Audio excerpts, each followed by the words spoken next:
Welcome, Markus, to Metalarium Pages. It's a great pleasure to talk with you about them, this new upcoming album, Psychedelic Enigma, and more things related to the metal world in general. So we started by asking, how are you doing today, and how is the band in the last couple of years? Because your previous album was released in 2022, Fear City.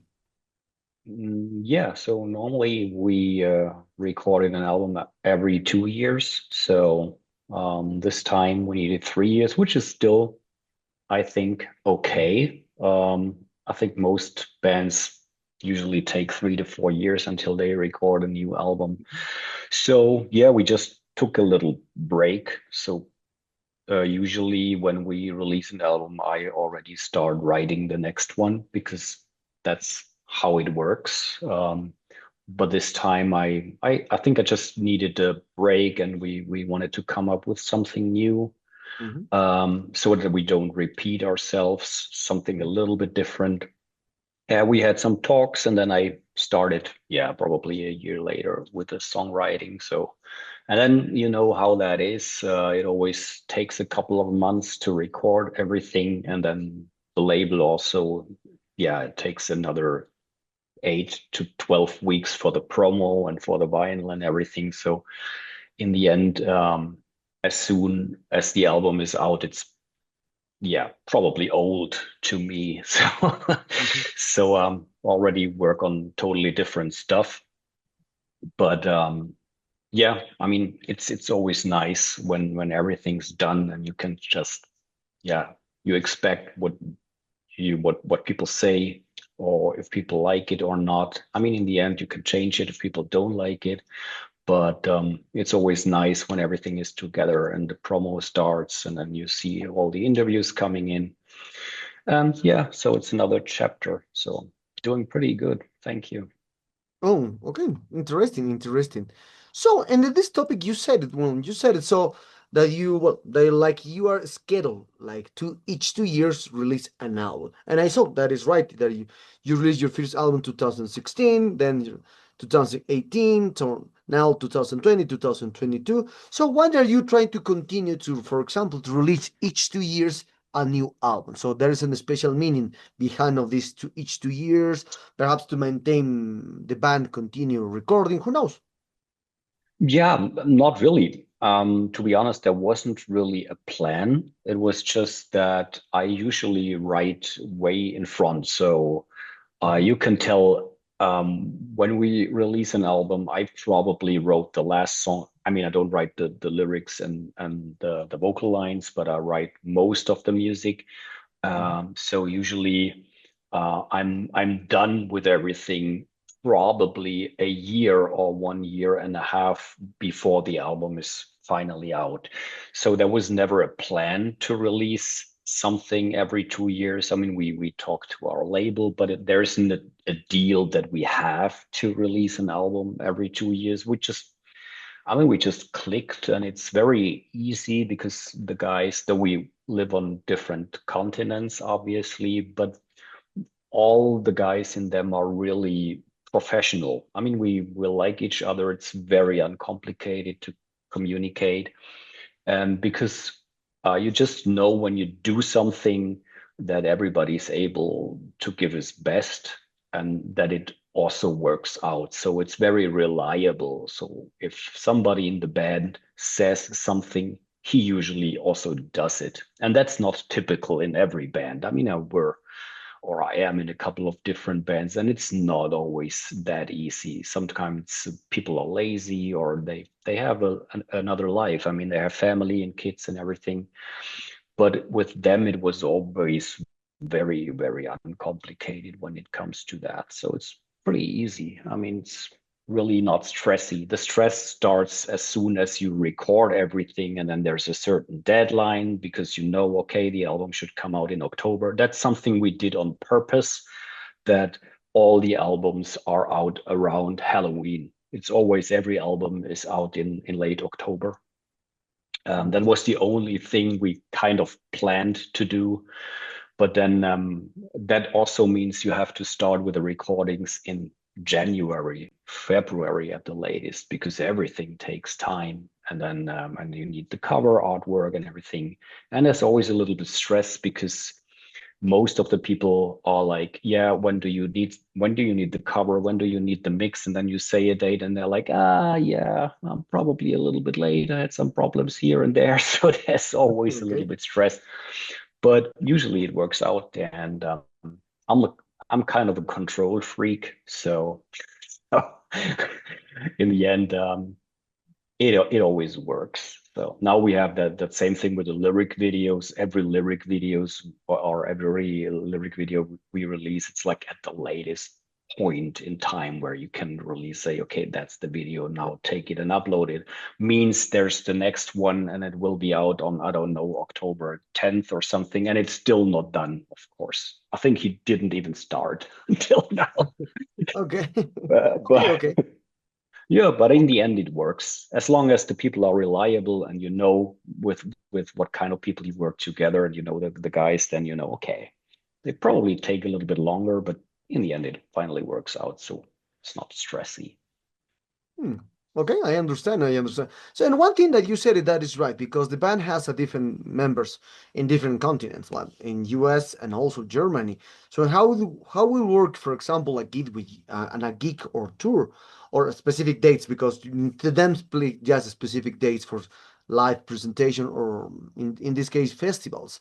So, how do you handle it? Because and also that is not one thing just the in this situation about the just know the continents also most of the musicians in this band has their own bands different bands so plays a different bands the time is very limited obviously has families has other bands has full-time jobs etc etc so and then this one so how do you locate at the time exactly time for example well, now the recording process is easy that you can send just it's very different no? So, but how do you exact time to select which festivals will be all available in to play the Yeah, live? that is the complicated thing right now is not really to figure out if we have time because everybody would be able to have, oh, that's my dog, by the way. So so everybody's able to play and we're always ready. So if we want to do it, we can do it. But the thing right now is that everything, the economy and everything became so complicated and so brutally expensive so that it's almost impossible right now to do some festival shows because you probably know most of the festivals are, of course, in Europe. So, I mean, I would say from late April until probably September, we have a festival, a metal festival every fucking weekend somewhere in Germany. So there are a lot of festivals. The problem is, though, we would have to play at least 2 or 3 festivals in a row, Okay. plus add some live shows that the costs are like, that doesn't mean we make money. It would just mean we don't have to pay for it. And that right now is almost impossible because right when the festival season is, that means there are no tours at all. So that also means you probably play a festival on Friday and Saturday, and you have to wait a week until you play the next one. And you can't play any show because nobody does club shows during the summertime here in Europe. Because Okay. of that, that is the complicated thing. So right now, I don't think we have anything planned for next year. If there are festivals who want to book us, we try to figure out if it's possible. But the thing is, right now with the US, I mean, we all know what's happening in the US right now. Everything is pretty strange. Mm. And if we have to fly 3 people in, that would cost like 5 or 6 thousand euros just for the flights. Okay. And you can't make that money with 2 or 3 shows. It's just not possible. Plus, if you book a van or something, it's twice as much what you pay right now as it was before COVID. Mm. So the problem playing shows right now with a multinational band is not that we don't have the time. The problem is really how to manage that without losing like an immense amount of money. And if you watch what kind of Mhm. bands play right now, all the festivals in Europe, it's always the bigger ones, like the ones who can play everywhere and they get a lot of Yeah. money. But if you watch and look at the smaller bands, there's almost every smaller band is from Europe because the ways are way shorter and they don't have to pay for flights and stuff. So yeah, uh, short short question, long answer. Uh, we might be able to do it, Mhm. but it just depend on if it's just doable financial wise. That is the problem.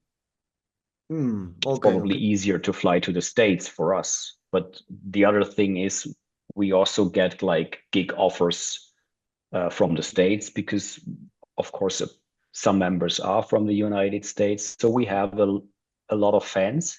And they Mhm. also ask, when do you play in New York? And I say, like, yeah, do you know Yeah. what me as a European, do you know what it costs me to pay for a visa to play in the United States? Do you have any idea what it costs? It's $3,000 for one person just to be allowed to play one show. That is ridiculous. Yeah.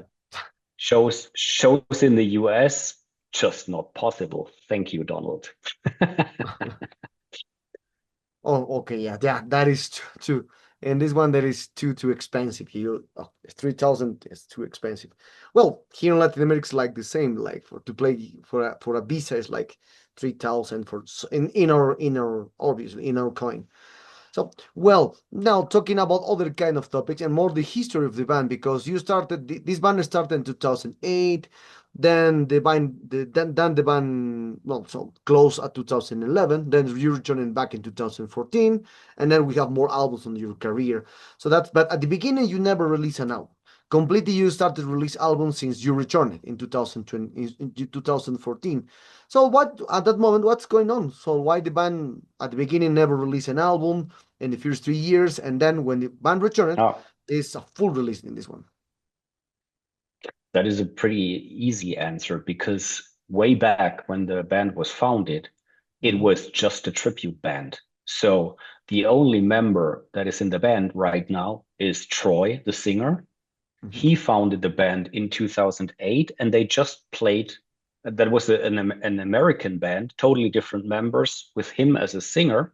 And they Mhm. just played King Diamond tribute shows. That's all they did. They did the whole show. I mean, they played everywhere in the States. They had the whole graveyard and everything on stage. And they covered King Diamond. And because of that, the band was called Them. And later, Troy had the idea and he just said to the guys, I don't want to do that stuff anymore. I want to have something own. I want to write my own music. And the guys in the band agreed, but then nothing happened.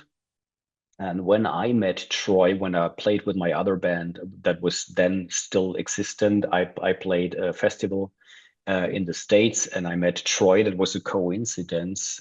I met him in New York and Mhm. we talked and he said, Yo, I have that band called Them and we do some King Diamond shows, but now we want to write our own music. And I said, Wow, cool. That's interesting. Keep me updated. And then I heard nothing from him. And about a year later, he contacted me and he said, Okay, the guys in the band, they don't do anything. They are not interested. Would you be interested in writing original music with me? Okay. And that's when the band, as you know it now, started. So it means the first 7 years, it was just a whole different thing. It was a band with other members who played King Diamond tribute shows. And after that, I joined. I brought our keyboarder with me, and we found another guitarist from Chicago and another drummer. So the whole band, like you know it right now, exists since 2015, 14, Okay. 15. And around that time, I wrote the first album with Troy. And Mhm. at that time, we just thought it would be a one-off thing, like one album, and that's it. But when we recorded the album, we just released one single, and then labels became interested, and we had the offer to go on tour with Halloween in the United States and in Canada. So we did this one, and then one thing after the other happened, and then the band, like you know it right now, existed from then on.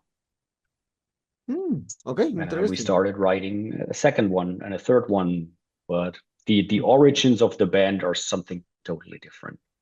Oh, okay, okay. I understand completely. Oh, interesting points on this one.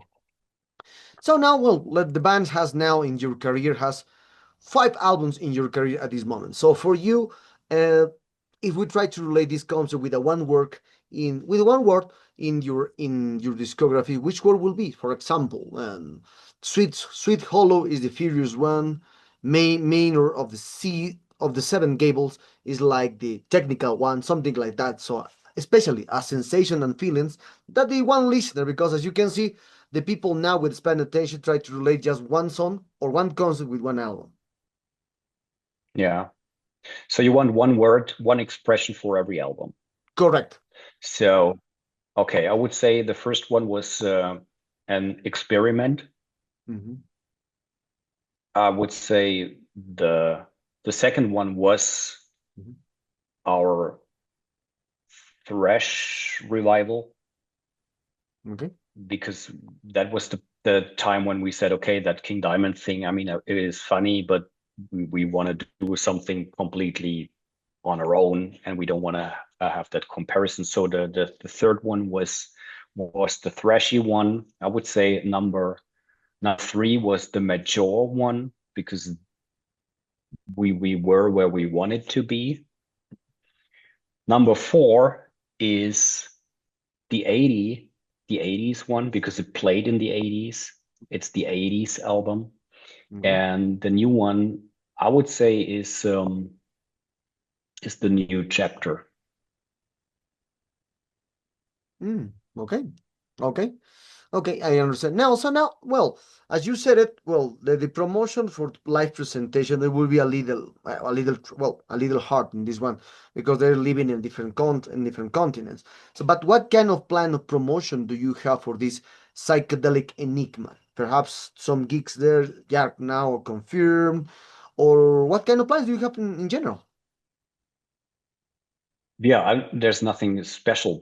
I mean, there's a lot of promo going on, a lot of interviews right now. Mhm. So that's the main thing right now. And the other thing, we just have to wait. I mean, we don't have anything planned to play shows. We just wait um, if it's rentable, if it makes sense. I mean, we always get questions from festivals. We had some questions to go on tour in Spain, but it always depends if it is possible to realize that. So what I learned is, don't plan too much, because it can happen that somebody um, books a tour for you, and probably so 4 or 5 weeks earlier you're like, so we have some problems down there with the venues and everything, especially when you tour in Spain. It could be something of a problem.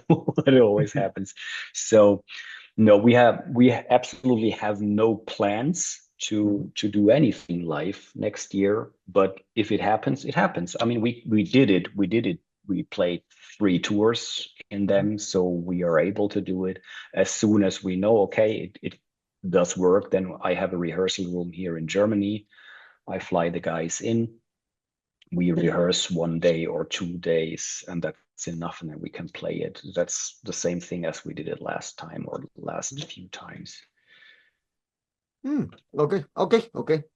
So now let's talk about other kind of things because we spoke about the band, the return. Now, in the beginning, I didn't know that it was a band, like a tribute band since the beginning, but now there is a different concept. You are play heavy metal in your own way. So, but these kind of things, well, them has something special because them is not like the same.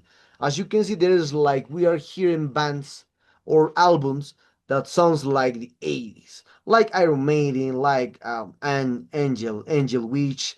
Oh, we have like, and these kind of bands are trying to dress or to look like the old ones. the same music, the same cut hair. I don't know. There is this, everything the same, but them has a different position. You try to present like heavy metal, but with your new vibe, with etc. Because that's why you are playing with Steam Hammer in this band. And this kind of situation, what your kind of opinion do you have for this? Well, this movement that is just now from 10 or 15 years, that the new bands or the younger bands are trying to play like exactly like the old influence one thing, and also they're not trying to present another guy. Either way, when I try to hear now heavy metal bands now, I just can hear five of at least six bands that I playing different. But then the rest, like the thousand bands, is play. You still hearing the old influence from the first bands. Yeah, you're absolutely correct. I mean, that's how it is. And I am honestly not really interested in these kind of bands. It's probably, and I don't want to make that sound bad. I mean, most of those bands are younger guys and they didn't grow up in the 80s or 90s. So they just know what they heard back then and they know the older guys and they tell them how it was in the 80s and the 90s. And so it's like they try to find the vibe that is long gone. And so they just try to sound like their idols. And nothing is, it's not bad to do that. I personally, I already was alive in the 80s and in the early 90s. So I grew up with the old bands. Mhm. And to me, it is just not interesting to listen to a copy of those old bands because there is not one single copy that is as good as the original. Okay. So even as a listener, Mhm. I am always interested in bands who do something new.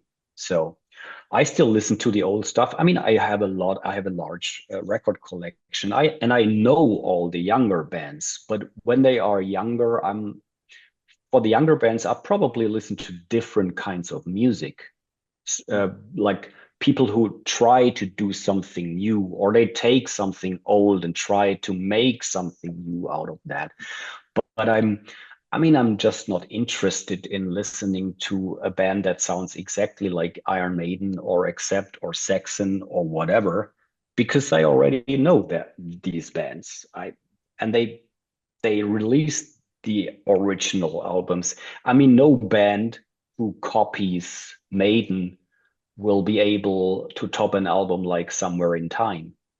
It is just not possible. And it is not possible because back in the days, those bands were modern. I mean, imagine if Maiden would have done the same thing those young bands do now, then they would have sounded like Chuck Berry. Hmm. Well, yeah. Imagine that. I mean, when Maiden started and they released their first album in 1980, that was the hottest shit in the world. That was new, that was modern, it was fresh. If you repeat that 45 years later, it's classic rock. Hmm. It is classic rock because it's from back then. So um, if bands do that, they can do that. I'm just not interested in those kind of music or as a fan. As a fan, I prefer other stuff. I listen to the old stuff, and when I listen to new stuff, I prefer other bands. That's the thing. And as a musician, it's just not interesting to me to write something like that. I'm pretty open-minded. I mean, I listen to hard rock. I can listen to great 80s pop music. I can listen to rock metal. I listen to rock music from the 70s. I can listen to jazz. I like thrash, speed, death metal. I can listen to everything. And as soon as you listen to everything and you keep your eyes and your ears open, I think then you automatically sound a little bit more unique because you have everything in your mind. If you listen to Maiden and Saxon and then you found the band, Mhm. you probably sound like a mixture of Maiden and Saxon. But if you listen to dozens of different bands in different Mhm. styles, it is probably logical that you sound more like yourself, that you do something that is a little bit unique. You can't be totally unique. We all have our influences. Also, them is not totally unique, but we try to do things a little bit different to integrate parts. We have songs that have some like blast beats, like you heard them in black metal or something. We have some hard rock vibes. We do some speedy thrash stuff, normal, heavy or yeah, metal rock stuff. We do everything. Um, the important thing is just that it sounds like coherent, that it makes sense, that it does flow. It has a certain flow, and it doesn't sound like two different or three different bands mixed together. It has to have a flow, and that's what I'm interested in. And I'm not interested in copying other bands. It's just not my thing. Hmm.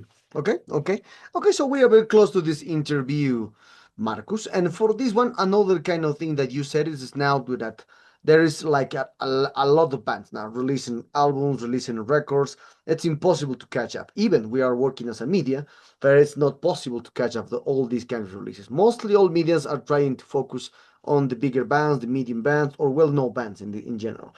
So, and for this one, what kind of opinion do you have for these overwhelming releases per weekend? Because we have like 30 or 40 releases per weekend. It's not like the 80s or 90s when you have Yeah. 60 releases, but in 8 or 9 months. Now we have 50 releases in one weekend. Yeah, that's insane. I mean, I know that. It's obvious. I mean, it's probably because it's not expensive anymore to release something. People have their home studios, so they can record albums. The only thing I think is a little bit problematic is that some bands are not able to realize that probably the quality they have is just not there. Sometimes it would just be better for a band to not just release an album 3 months after they found together and rehearsed in one room. It was probably a little bit, it was not that easy back in the 80s, 90s, because when you entered a studio, you had to be able to know your shit. You had to play very well because studio time was super expensive. And because of that, most of the stuff that came out was a little bit more unique and the quality was better. Like the quality even of the musicians were better. And today you have a lot of bedroom musicians that they sit at home, they play the guitar, and they are probably great guitar players who never saw a stage. And that is a little bit of a problem. I mean, there are a lot of quality releases, but there's also a lot of, I wouldn't say shit. A lot of that stuff is just very mediocre. And that's probably because of that you lose touch. And I mean, back in the days when I started listening to music, I wasn't able to go on YouTube and listen to anything I wanted. I heard bands names and I read about bands and I didn't know how they sounded. I had to wait like 3 or 4 weeks, and then I went into the record shop and I was there with a little bit of money and I could afford one CD or probably two vinyls, and that's it. And then you listen to everything and you read about those bands. And I know I read about Vicious Rumors in the late 80s, Vicious Rumors, and I was like, oh, pretty sure they're amazing, but I didn't know how they sounded. Nowadays, you hear a band name, you look, oh, okay, it's like that. Next band, next band, next band, next band. And I mean, the fans are like that, and the bands somehow also are like that. It's just too much. It's too much. And that's just the way how it is because people are creative and they want to release music. But sometimes I think the quality control isn't there. Hmm. Okay, okay, okay. So, well, Marcus, we arrived at the sad moment of this interview. Thank you very much for this opportunity to talk with you about this, about them, a lot of other kind of things, and obviously the music for this new album. Congratulations on this new psychedelic enigma. And perhaps do you want to add something to your Latin American fans and obviously Metallica followers that expect someday special shows from them here? Uh, Special shows? Mhm, yeah. Yeah, I would love that. Okay, I would love so that. great. So perhaps do you want to add something to your Latin American fans and Metallica followers? Something I want to tell them, Yes, or to add something. yeah, there was Thanks. just it was just cut off. Oh, okay, Okay. okay, I understand. I understand. Yeah, So yeah, don't worry. okay. Yeah. No, thank you very much for your interest. Thank you very much for reading probably everything until the end. Mm. And just give us a chance. I mean, I know we had it about that. There's a lot of releases every month, every week, and it would just be nice to check it out. I mean, you don't have to buy it; you can stream it, everything. So yeah, I know that the metal fans are very, very loyal. I mean, the whole South American community is very loyal, and they're very into it. So that's something that is missing in the European scene, just because there's so much going on. Sometimes I miss that, like that old school feeling, like I had it back when I was young. I have a feeling that Southern America still has that vibe going on, and I really love that. And I never was there. I know I would love to visit also your country.